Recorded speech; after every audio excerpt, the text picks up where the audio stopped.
You're listening to Consolidate That.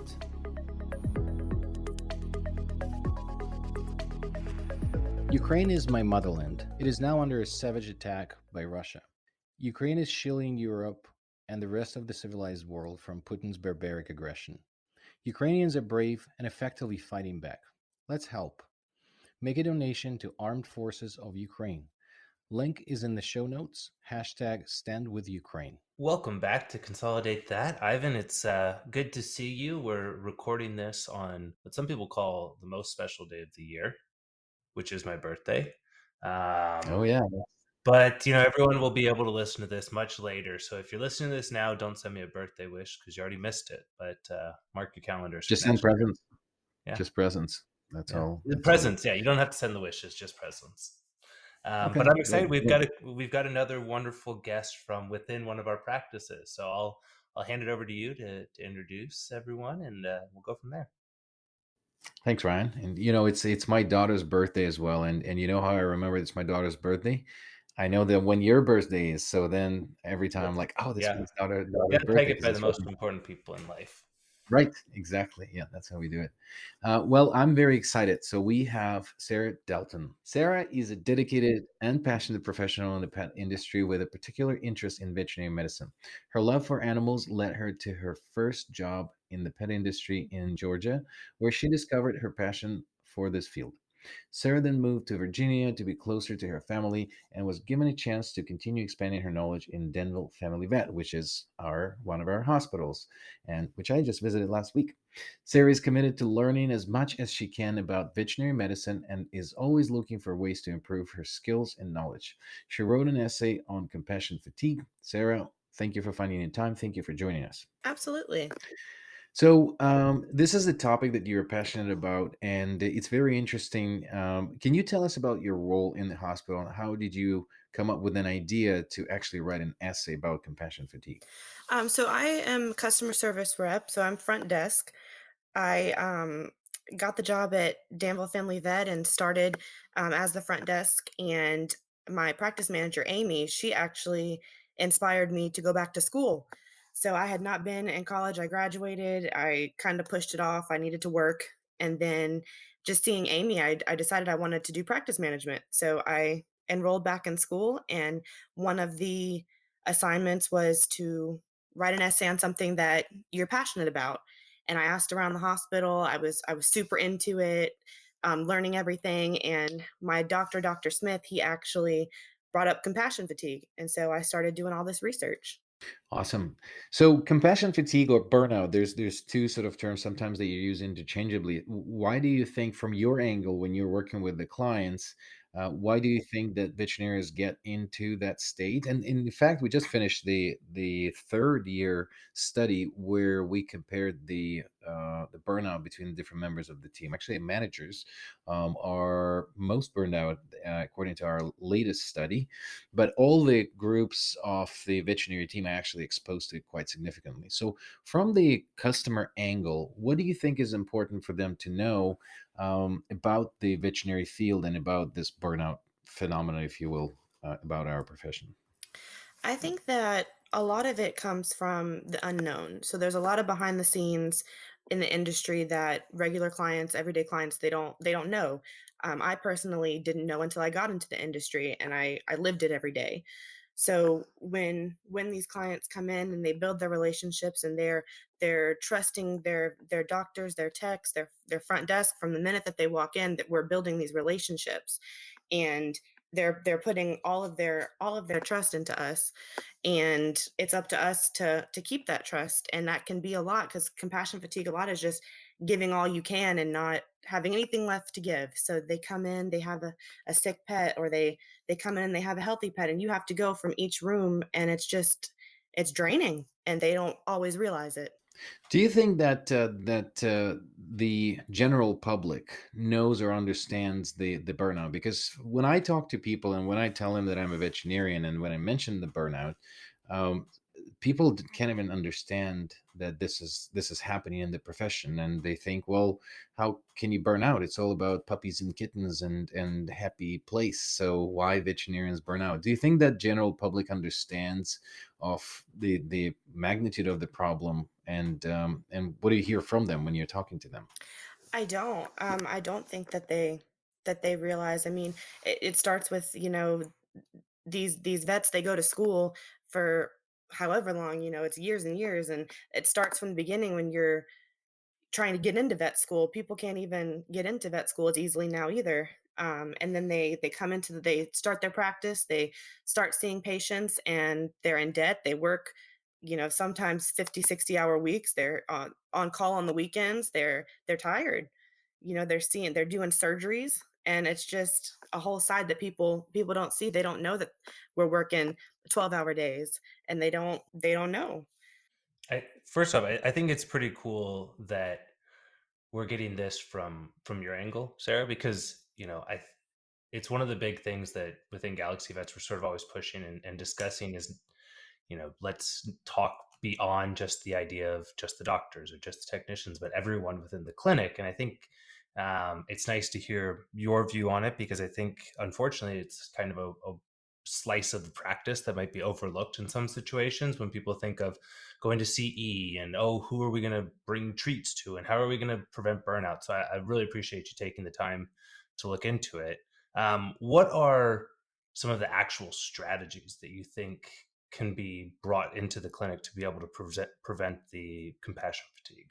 I think the biggest thing is self-care. It's definitely the education and helping clients know the behind the scenes, but having the self-care is super important. And I think Galaxy Vets does a great job at doing that as well, because a lot of that is not just going home and taking a shower, but it can be something as little as that. But it's also, taking your vacation days, and Galaxy Vets does a great job at, the unlimited paid vacation. That is a big step in my opinion, in eliminating burnout, or at least slowing compassion fatigue, slowing all of the hardships, because that's a big thing that we don't get to do. People are worried that they can't take their days. They're going to get in trouble. They can't afford to go on vacation. So Galaxy Vets taking that step of, hey, not only are we going to encourage you to take these days, we're also going to give you unlimited paid days. It's beautiful. Yeah, thank you. And the one aspect that we recently brought up in our burnout survey was about the euthanasia, and it was interesting because I thought that the euthanasia as a procedure itself can bring a lot of burnout and grief to the veterinarians themselves, especially when I see new grads and how they're emotional about the euthanasia. And we included that into our study this year, and what we found, which was very surprising result, that the euthanasia itself is not actually influencing the high rate of burnout, but the economic euthanasia has a significant spike in how much it's correlating with the burnout. And by economic euthanasia, I mean the instances in which the client cannot afford the treatment to something that is not a terminal disease, but then they cannot afford the treatment, which if they don't do, the pet would essentially die or be suffering, so they elect to put down the pet. And I think we're the only profession that, well, I don't think, I know we're the only profession that can technically kill their patient if they can't fix it because of the money reasons. Do you, I, sorry to be so crude about it, but it is true. So do you think that, and that is has significant impact on the entire team, and do you think that that finding is something that you can resonate with? I actually have come home crying multiple times for situations like that. Even recently, there was, this pet that he was just a puppy, and the owner couldn't afford it, and couldn't afford the treatment. And so this puppy that could have been healthy otherwise with, a surgery, or, just some treatment, had to be euthanized. And it's so sad, because I think that's the part of client education too, is that when people get these pets, they don't realize that it's specialized care. It's just like having a kid. You've got your yearly appointments for vaccines, and your sick visits, and you've got to be financially able, and things like care credit and stuff like that. It helps, but it doesn't cover all of it. It's a very expensive industry, and I think that's when it starts switching too, because they can't afford it, and there's got to be somebody to blame for it, you know. So then that trust and that relationship can easily turn, and that creates compassion fatigue and burnout on the doctors and the staff as well.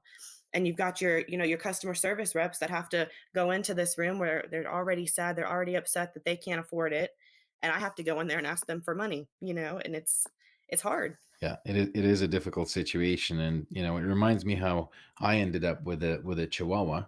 Not necessarily my favorite breed to a certain point, but I had a client that came in with a fractured elbow on the little tiny Chihuahua. She was 1 kilogram weight, so just a little over 2 pounds, and it had a fracture in the elbow, and then they couldn't afford the treatment to do the surgery to put the screws in. And then I said, "Look, this is not going to be a racing dog, I assume. So why don't you just, let it heal? Don't do anything. Just give it pain control and, let it heal. And this dog might have a little bit crooked leg, but a, awesome life." And I was just floored with their answer. They said, "Well, we didn't want a dog anyway, so let's put it down." So, I ended up like this is the probably only time in my career that I ended up caving in, and I just said, "Look, like let's sign her over. If you don't want the pet, we'll do what we can." And we ended up taking her into the hospital, and I was in the ER vet. I ended up fixing the fracture, and I was hoping. So we had about 50 employees, I think, in the hospital. I thought someone would want to adopt her, and when I put her up for adoption, 50 people applied and they said we want this dog. So I didn't know how to deal with that. And I ended up just keeping the dog. That was my answer. So I ended up with a 1 kilogram Chihuahua named Peanut, which was very interesting to see me, 6'2" guy with a peanut in my pocket walking around. And, but I love the little dog. So, well, I couldn't call her Butch. Like, even if I called her Butch, like it wouldn't change things. But that's how a lot of us end up, and I know that a lot of technicians and other employees in the hospitals end up with tons and tons of pets. Do you think that's why we end up with a lot of pets in the vet hospitals? And has it been an instance in Danville where the staff adopted pets through their work? Oh, I definitely think so. We had a little puppy come through with a wire through her jaw, like, and down her throat. It was an emergency situation, and the owner couldn't afford it. So one of our vet techs and doctors, they, you know, got together, reached out to a rescue, and got it covered. And so the owner signed the puppy over, and the tech actually took the puppy home and fostered her and was going to keep her, but they ended up given her to the rescue, which was in a different state. But we also, you know, we work closely with rescues. I myself have adopted a cat from rescues that have come through the vet as well. I think you're just exposed to the pets all day, and you can't help it. You either you want to save the ones that, you know, can't be saved, and you want to take them in, or you see the puppy, the litter of puppies that come through, and you want one of those. There's no winning. Well, maybe that is the winning, getting the puppies firsthand from when you see the litter of puppies. The one thing that we saw that was applied in our industry, which is a very interesting project. I think it's called Open Door. It's a nonprofit, non-for-profit hospital that basically is aiming to provide access to care. And one of the strategies that they applied is actually motivating the clients and making a really good job at explaining why the preventative care is of value, and especially procedures like, let's say, dental. So for example, dental, it sometimes could be very expensive to afford. It could be, a couple $1,000s if there's a lot of extractions and things like that. But if you do it preventively, it's just like with human, we're recommended once or twice a year to be at the dentist and just do regular checks and cleanup. So the same thing for the pets. But what they have done, they started offering payment plans. So instead of waiting for the care credit need and knowing that you're in an emergency situation and you need that extra credit, or scratch pay is another one, what they've done, they're doing proactively saying, okay, well, the dental is, let's say, regular one, 600-700 bucks. And they would say, why don't you afford it through going on the payment plan going forward? So not wait until it gets so bad that it's an emergency. Do you think something like that would work in a town like Denville, and where people might not be able to afford if we tried something like that?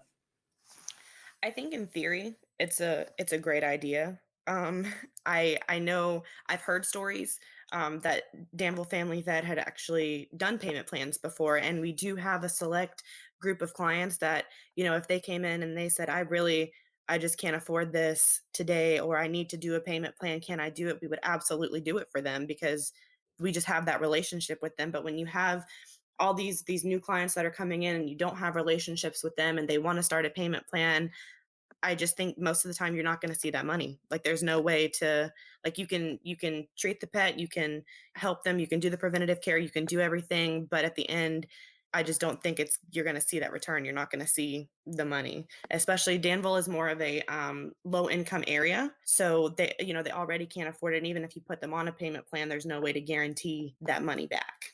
That's interesting. Yeah. Um, so for the client education, when you think about the problem of compassion fatigue and the general burnout, what do you think is the message to the clients? And should there be maybe an education of even materials on the front desk and something that you could provide, or have something available like brochures with the facts about how the industry is going through this massive burnout problem? Do you think that's something that clients would appreciate reading while they're waiting for the appointments, or would that alarm them and kind of turn them away? What do you think the reaction would be? I honestly, I don't know. I think it would be, worth a shot. I think having something controlled that we put exactly how, we feel that the burnout, the compassion fatigue, what contributes to it, how they can help. I think we have a lot of clients that they don't know, and if they did know, they would be in shock. I've actually had conversations with clients in the lobby where, they witnessed a situation or, something go down and they've asked questions about it and they're like, "Oh, I had no idea. I had no idea that you guys had to go through this or that you've been here all day," and they have no idea. So if we give them the resources to learn, I think that would be great. That the question is just will they learn it? Will they take it and read it? I don't know. But I think part of the great things that we're doing right now at Danville Family Vet with the workflow and everything is that now the customer service reps can have the opportunity to say, "Hey, let's talk about it. Like I have a second to actually talk to you and we can have a conversation about it too." Yeah, I think that's an interesting idea was kind of circling my brain recently, is to have, a couple brochures that's just about the, how veterinarians are going through it and how the difficult the day could be for them. And you don't know how those people are feeling. And for the most part, being an emergency veterinarian, I felt a lot of what not general practice experiences less, because nobody ever wants to see an ER vet. There's never an instance where you see a person and they're like, "Oh my God, couldn't wait to see you.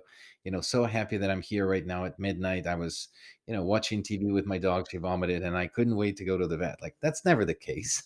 Everybody, everybody hates going to the vet in an emergency. And then you know that it's potentially going to be most likely a large bill, and you had to get dressed and you had to go to the vet. And then if it's something serious and you end up, taking the bone out of their intestine that they fed to their dog, but when you end up saving them and 2 days later they pick up their pet and they don't like you, they pay the bill and they hope they never will see you again. That's really the destiny of their emergency veterinarian. So I think I always thought that that was kind of a part of uh, not appreciative part of work. Do you think that there's anything that should be a part of the curriculum in the vet schools and preparing veterinarians to this life and the reality of it? Because as far as I remember, neither in Canadian and definitely not in Ukrainian vet school that I have done, we had anything that's related to sort of the warning, what it could, how draining it could be, and how difficult it could be. I'm not familiar with what's already offered in the curriculum for vet school and everything, but I honestly think there's not a way to prepare you. Like until you're living it, there's not a way. Like you can be told about the situations, about the burnout, about the long hours. You can sit in a classroom and learn about it, but then when you're living it, it's totally different. When you're in the clinic and living it, it's different. I didn't know how crazy it was going to be. I wanted to be a vet actually from when I was a child, and then as I grew up I was like, absolutely not. I can't deal with the euthanasias, I can't deal with the sadness, I can't deal with the sick pets. I would not be able to do it.